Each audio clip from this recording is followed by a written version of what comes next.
Bienvenidos y bienvenidas a Visitantes de la Historia. Nuevamente nos encontramos en este reducto donde nuestro propósito es recorrer el camino boscoso de la historia, tratando de quizá echar un poco de luz en algunos aspectos que nos resultan interesantes. Como siempre, me acompaña Francisco Charulo.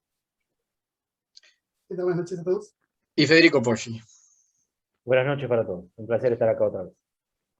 Mi nombre es Juan Rosadilla y somos los tres puntos que unen este triángulo y que desde hace unos cuantos años nos dedicamos un poco a la investigación de hechos y personajes históricos.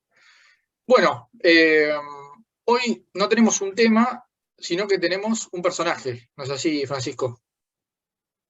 Sí, vamos a hablar un poco de Galileo Galilei, una figura bastante emblemática para la historia en general, ¿no? Por su impacto en montones de disciplinas, y un hecho en particular de su vida que es el haber escrito un texto, un diálogo en particular sobre el cual vamos a hablar en detalle.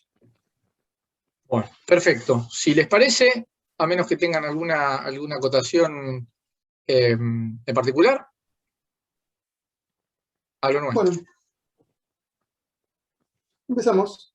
Vamos siguiendo acá un poco los apuntes. Galileo nace en 1564 en Italia, en Pisa, que en ese momento era una región conocida como Toscana. Exactamente. Vamos a pedirle ayuda a Juan para situarnos un poco más en el contexto histórico. Bueno, en principio la zona de Toscana es noroeste de Italia, y digamos que para la época en la que nace Galileo, Toscana empezaba a tener el mote de ducado. Hasta finales del siglo XV y principios del siglo XVI no era así, sino que es a mediados de ese siglo en el que se conforma el Ducado de Toscana. Obviamente esto patrocinado de alguna manera por Carlos V, el emperador del Sacro Imperio Romano Germánico, Carlos I de España y Carlos V de Alemania, y obviamente Clemente VII, que era el papa por aquel entonces. Estamos hablando de 1550, 1555. En ese contexto es en el que nace Galileo. Se da una especie de batalla, se da el asedio de Siena para esa época, donde se termina de conformar el espacio geográfico de Toscana. Como les decía, digamos, entre Clemente VII y Carlos V, le asignan a Alejandro de Médicis el ducado. Y lo nombran duque de todo ese territorio, y es el primer gobernante que es formalmente, cuyo rol es formalmente hereditario. A partir de ahí, los de Medici se van a asentar en esa zona de Toscana y van a hacer, bueno, lo que ya es conocido por todos nosotros, ¿no? Pero ese es un poco el contexto. Más adelante, ya habiendo nacido Galileo, estamos hablando de 1570 más o menos, ya había habido un cambio de papa. Toscana se conforma en un gran ducado, y uno de los de Medici, Cosme, es el gran duque. La primera vez que se nombra gran duque en esa zona. Pero bueno, parte de esa lógica que se estaba dando por aquel entonces, por aquellos territorios. Si bien podemos hablar que Carlos V, bien digo, y Clemente VII estaban en connivencia para la designación de Medici, hay una clara impronta en esa zona de la Iglesia Católica, que como veremos con el discurrir de la vida de Galileo, es irónico que él haya nacido también en un lugar con tanta presencia religiosa. Y que de hecho él está inmiscuido dentro de lo que es la vida católica en esa zona de Italia, y hasta en un momento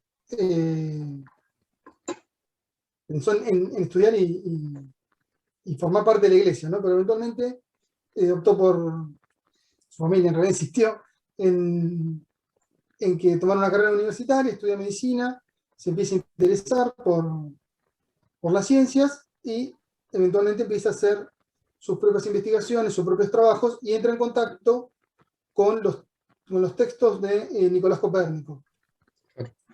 De años antes que él, había de alguna manera desempolvado aquella vieja hipótesis griega de que no es la Tierra, sino el Sol el centro del universo. Hipótesis indemostrable en la época por la falta de aparatos de medición, como eran los telescopios, incluso en la época de Copérnico. Pero ya bien empezó a desarrollarse, para la época de Galileo, él contaba con algunos construidos, desarrollados, diseñados por él mismo, con el que empezó a hacer algunas observaciones.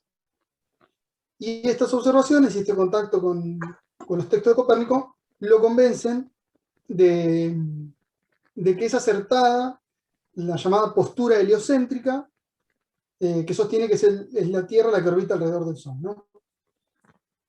Esta postura hacia 1616 había sido considerada o declarada herética por la Iglesia. Entonces Galileo se abstiene de hacer publicaciones o afirmaciones al respecto, porque, como digo, en su quehacer diario él estaba muy inmiscuido en lo que era el ámbito eclesiástico. De hecho, uno de sus mejores amigos era el cardenal Maffeo Barberini. Claro, Urbano VIII, el Papa Urbano VIII, posteriormente, que recordemos, fue elegido en el cónclave de 1623, tras algunas intrigas políticas, y que cuando asume el papado se declara protector de las ciencias y las artes, algo que ya le valió algunos problemas también. Recordemos que esta protección de las ciencias y las artes que hacen algunos jefes, o que han hecho algunos jefes de la Iglesia, siempre es si estas ciencias y estas artes se ajustan al modelo ideológico de la Santa Sede, obviamente. Pero lo que sí es cierto es que le valió algunos inconvenientes en su momento, y que tras las declaraciones de su amigo Galileo, de quien era muy buen amigo, le había dedicado, antes de ser papa, le había dedicado un poema, Galileo le dedicó un libro, Il Saggiatore, a Urbano, digamos, después esta defensa tras los dichos a pesar de la abstención y los posteriores trabajos de Galileo que vamos a tocar hoy, le valió, digamos, también el hecho de separarse de él y de tratar de evitar nuevos inconvenientes, ¿no? Pero lo que sí es cierto que fueron muy amigos, tuvieron una amistad muy sólida en su momento.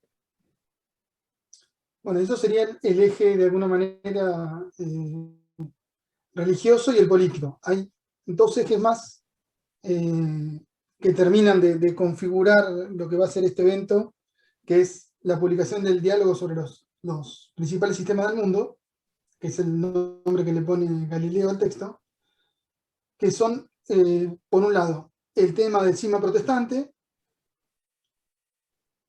en pleno auge de alguna manera, y por el otro lado, y en una situación no muy distinta a la que estamos viviendo ahora, el tema de la peste en Italia.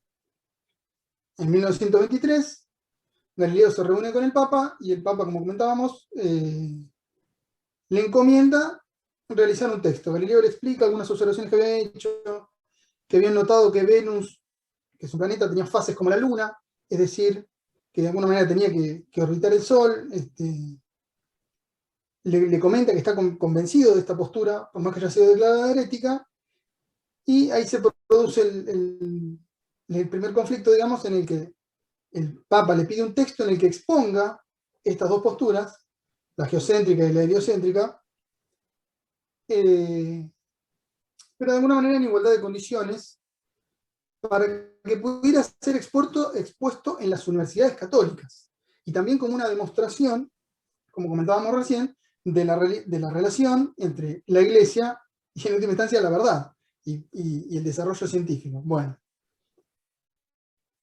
Galileo sale convencido de que tiene ciertas libertades autorales y, por supuesto, la bendición del Papa para realizar su ensayo. Admirador de Platón, decide hacer un diálogo con distintos personajes que dialogan entre ellos, y la idea era que, como en ciertos diálogos de Platón, donde no se llega a una conclusión precisa o a una definición del concepto que se está tratando de desmenuzar, o sobre el cual se está tratando el diálogo, la idea era que este texto también terminara con una suerte, llamémoslo, de final abierto, en el que ambas posturas de alguna manera podían convivir. La enseñada por la Iglesia en las universidades, y esta otra sobre la cual no era Galileo el único en el que estaba obteniendo cada vez más evidencia con el uso de telescopios, sino que eran muchos otros. Bueno, no se puede hacer todas las cosas. Y Galileo, por muy buen científico que fuera, no logró en su texto lo que tal vez él pretendió, porque la evidencia empírica estaba totalmente en contra de la postura geocéntrica.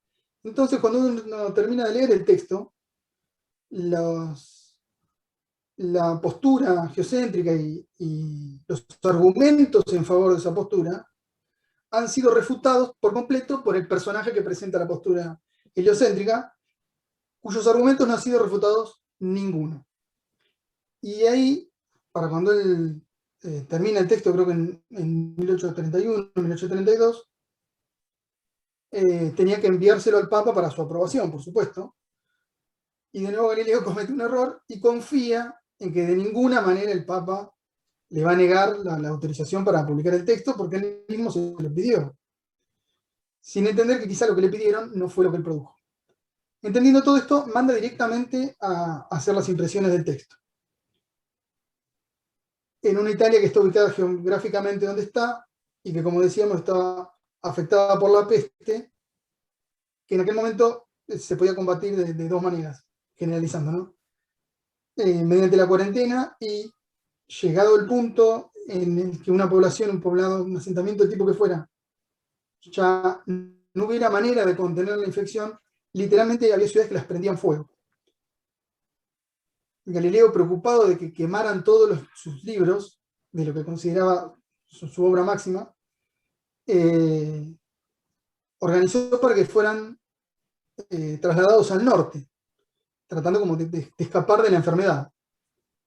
Todo esto terminó en que el libro, que Galileo decidió escribir en lengua vernácula en lugar de utilizar latín, llegara a manos de protestantes que podían leerlo, antes de llegar a las universidades católicas. Urbano, Bueno, además, ahí hay un detalle, digamos, que no es menor, digamos. Ya hacía casi 100 años de la invención de la imprenta, y si bien no como hoy en día, la alfabetización había crecido. La circulación de textos había aumentado muchísimo en relación a lo que había antes. Y la Iglesia Católica, que era la que monopolizaba todo ese conocimiento, ya hacía casi un siglo, o quizás algunos años más, había perdido ese monopolio por completo. Entonces, sí, tiene mucho sentido que ese libro llegue a manos, sea fácil que llegue a manos de gente que pueda leerlo. Mucho más fácil que 200 años antes, digamos. sí, sin duda, y aparte con los intereses, llamémoslos políticos, llamémoslos teológicos, de alguna manera obtener cualquier recurso que pudiera servir para desautorizar a la Iglesia.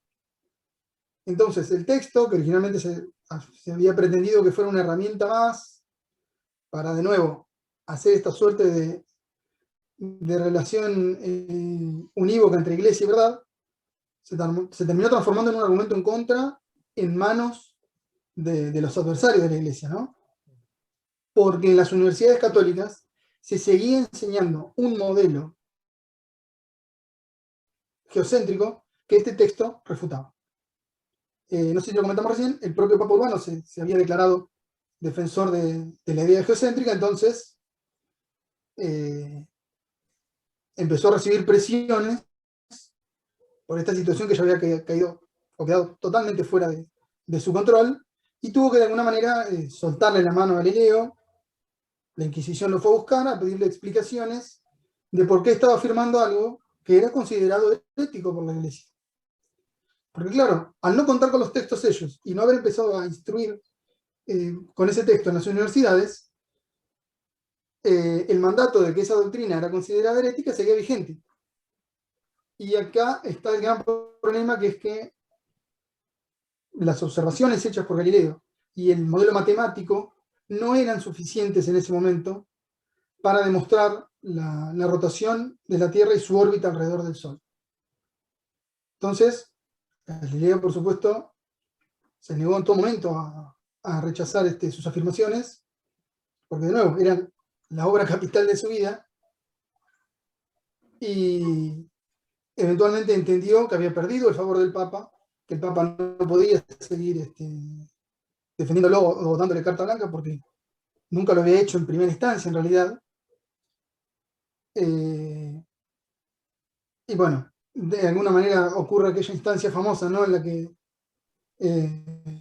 se desdice, reniega de lo que dijo, reconoce que no tenía evidencia empírica, y dice la supuesta frase de y par si mueve, pero se mueve, y el Papa ahí sí, de alguna manera lo condona y le reduce la condena a una cadena perpetua, un arresto domiciliario perpetuo, digamos. Así que Galileo, durante el resto de su vida, siguió haciendo observaciones, siguió haciendo investigaciones, publicó textos sobre física que aún hoy son relevantes para la ciencia actual. Pero bueno, esto es una suerte de síntesis de qué fue lo que pasó con ese texto, ¿no?, con el diálogo de Galileo. Y por qué hoy por hoy hace un tiempo atrás, es considerado un hecho y un texto tan polémico y tan central, neurálgico para el desarrollo de la ciencia. No solo la física, tiene que ver, y se lo trabaja en epistemología, ¿no? El desarrollo de este texto tiene que ver con, o los hechos que nos circundan, o su contexto, tienen que ver con eso, con una depuración y con un desarrollo de lo que fue considerado válido, correcto y acertado al momento de hacer investigaciones y desarrollos científicos. Y hasta qué punto la búsqueda de la verdad y la exposición de la verdad tiene que estar sujeta a intereses o cuestiones que de alguna manera le son ajenas, ¿no? Claro. Sí, a mí me parece muy, muy elocuente que en primera instancia, digamos, me imagino que a mediados del siglo XVI, o finales del siglo XVI, manden a la Inquisición por cualquier hereje. Para mí eso es una señal profunda de lo hondo que había calado la postura de Galileo y lo diseminado que fue ese texto. Y a su vez, de que por aquel entonces aquellos que lo recibían dentro de las ciencias no podían refutarlo, no tan simplemente. Entonces, hay un hecho de, digamos, que a los ojos de la Iglesia reviste una gran preocupación, que es precisamente que el texto es bien recibido en algunos círculos. Y los círculos que quieren rechazarlo no pueden, porque si no, si serían los disparates de un loco, no tendría que haber hecho funcionar toda su maquinaria. Entonces quiero decir... Bueno, volvemos un poco al tema de Copérnico. Copérnico, cuando publica sus investigaciones, una generación atrás, digamos, y sin tener evidencia siquiera parcial como la que tenía Galileo, su temor era justamente que lo fuera a buscar la Inquisición. Y su texto en realidad no se propagó por toda Europa. Fue muy bien recibido en algunos círculos académicos, de los que luego formó parte Galileo y así entró en contacto con el texto, pero en realidad no llamó la atención de nadie justamente porque no era algo sobre lo cual se tuviera evidencia. Por ahí no lo comenté, pero al llegar el texto a manos de los protestantes, por supuesto que, haciendo mano de la imprenta, hicieron copias y lo distribuyeron casi como un panfleto, eso es lo que hay que entender, como un panfleto político, ¿no? Como una suerte de discurso opositor. Sí, contra la fue un texto propaganda. escrito por un amigo del Papa. Sí, es sumamente interesante. Podríamos dedicarle algún programa futuro a toda la cuestión del cisma que se dio en la Iglesia por aquel entonces, porque tiene muchas aristas y muchos enfoques y muchas consecuencias esa separación de la Iglesia. De cualquier manera, creo que es el día de hoy que, si bien no de manera literal, podemos ver en algunos espacios que sigue estando esa visión no geocéntrica, pero ya más bien traducida en una visión antropocéntrica, ¿no? Que toda la naturaleza es o fue constituida en función de darle al hombre cosas, ¿no? No es el tema del programa, ¿no? Pero en muchos aspectos y en temas actuales se plantea eso, ¿no? El derecho del hombre por sobre la vida animal, por ejemplo, ¿no? Para usufructuar todo eso. Y me parece a mí, es una visión particular, que es un poco la evolución o la transformación de ese concepto. Seguimos siendo, de alguna manera, el centro de la existencia, ¿no? Y por ahí es un poco la conversión que se tuvo que dar a raíz de los descubrimientos de Galileo. Sí, sí, desde luego, sí, sí, sí. Sí, y es algo que se analiza en epistemología y en nociología. Cuando hay un observador, hay que estar.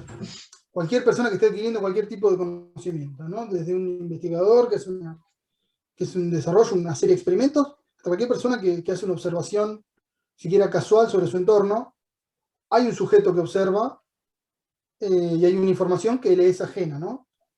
O mejor dicho, hay hechos, hay realidades que le son ajenas y que él, en su proceso de conocimiento, el observador transforma en información. ¿Qué distancia hay entre las realidades que nos son ajenas y la información que nosotros desarrollamos, que es propia nuestra, y qué tanto de esa distancia la ocupamos con nosotros mismos, ¿no? O sea, qué tan capaces somos de hacer un conocimiento realmente objetivo y que no esté de alguna manera contaminado de humanidad, ¿no? Cuando uno, es justamente un poco lo que vos decís, ciertas doctrinas de la antigüedad, que de alguna manera se han ido transfigurando con los siglos, cometen ese pecado de no entender que ellos están poniendo en la naturaleza, o están poniendo en los hechos, cuestiones que son propias del hombre. Como por ejemplo, una cuestión utilitarista, ¿no? Entender a la naturaleza en tanto nos resulte útil o provechosa a nosotros. Cuando la naturaleza de alguna manera tiene esa razón de ser. No una utilidad directa para nosotros, ¿no? Y no es esa su naturaleza esencial.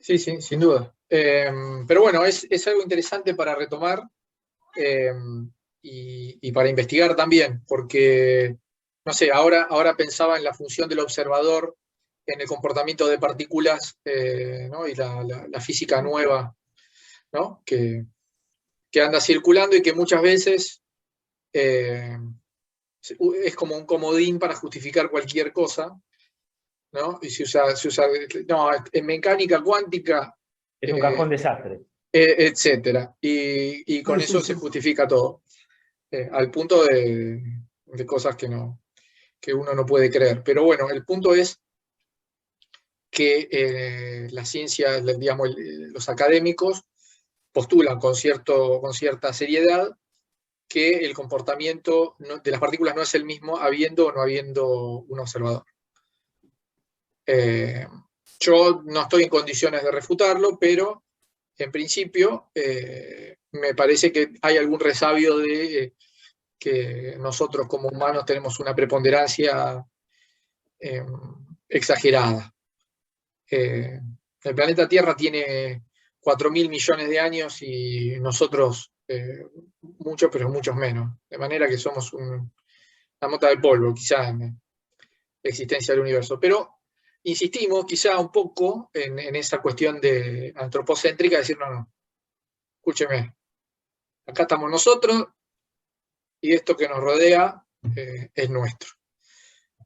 Pero bueno, será tema para discutir en otra ocasión. Sí, sí. Si tienen ganas de venir, Sí, cómo no. lo seguimos charlando. Bueno, creo que hemos agotado el tema, o por lo menos la intención de exponerlo. Obviamente, la idea es que nos podamos convertir en alguna especie de disparador para que todos aquellos que nos miren o nos escuchen tengan ganas de seguir buscando y de seguir investigando y, ¿por qué no?, de refutarnos, porque tampoco nos vamos a jactar de que nuestra interpretación de la historia es la historia. No hay hechos, solo interpretaciones. De manera que Ahí estamos de vuelta con esto, de la distancia entre el observador y el hecho. Exactamente. O mejor dicho, ¿cuánta distancia proyecta el observador entre el hecho y el conocimiento? Porque sin observador no hay conocimiento, pero ¿hasta dónde puede penetrar en los hechos? ¿No? Y el resto sí, son interpretaciones. Sobre Galileo hay un universo de textos escritos con buena fe, con mala fe, desde un lado, desde el otro, desde los defensores de la iglesia, desde el punto de vista de los cientificistas. Nosotros aquí hacemos un resumen muy somero, muy sintético, de los puntos que nos parecen más importantes a nosotros, pero sí, es un tema muy interesante y tiene, como decíamos, muchas aristas y muchas implicancias a futuro, ¿no?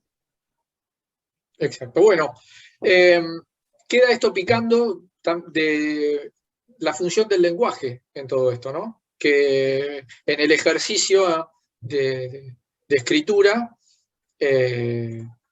Galileo falló con su cometido de poder justificar las dos posturas y en esa falla quizás es donde se pueda manifestar, ¿no?, la utilidad y la capacidad que tiene el lenguaje para reflejar ciertas cuestiones, ¿no? Su uso, como decíamos, para que el observador dé cuenta de su interpretación de los hechos. Eso estaría bueno tratarlo también, pienso en Odini y la creación del lenguaje. Por ejemplo. Por ejemplo. Pero bueno, será tema de otro programa. No sé si alguno tiene alguna consideración final. Yo creo que el caso de Galileo, como el de tantos otros, pero especialmente el de Galileo, es uno de esos personajes a los cuales se los recuerda por las biografías de diccionario, ¿no? Por las dos fechas y algún logro puntual. Y son personajes que son muy profundos y que a veces no se los recuerda por las cuestiones de fondo, como es, en el caso de Galileo, la defensa de las ideas generadas desde la intención científica frente a la imperancia de los dogmatismos, por ejemplo, ¿no? Y eso me parece algo destacable y por lo que no se lo suele recordar. Ahí creo que está la altura de gigante sobre la cual se paró otro gigante que es Newton, por ejemplo, para terminar de moldear o empezar a moldear a darle una forma más certera a la ciencia moderna, a la ciencia en general, no solo a las ciencias duras. Así que creo que hoy hemos cumplido ese cometido de recordarlo de esa manera a Galileo. Gracias al querido Francisco. Bueno, yo por mi parte, creo que ya lo he dicho, la razón por la cual me interesa esta historia, como bien comentado recién Federico, es esta cuestión, ¿no?, de todo el factor humano que interviene en cómo los hechos se van desenvolviendo y de su relación con la epistemología y la ciencia del conocimiento, ¿no? No tiene tanto que ver con qué astro gira alrededor de cuál, sino que tiene que ver con la relación de alguna manera entre ética y desarrollo científico. En última instancia, la relación, yéndonos un poco lejos, entre la verdad y el bien. Y que es justificable en un sentido y en otro en búsqueda de cualquiera de las dos, ¿no?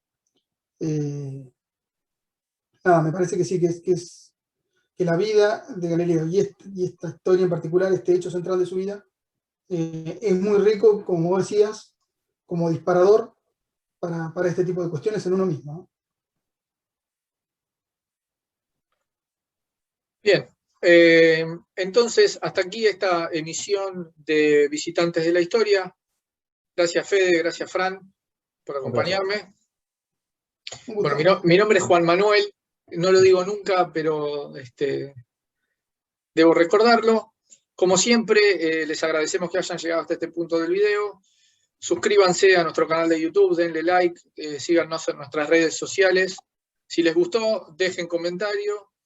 Y si no les gustó, también. La idea es ir mejorando y también ir llevando el contenido que todos los que están del otro lado desean. De manera que el canal de comunicación está abierto, los esperamos y esto ha sido todo.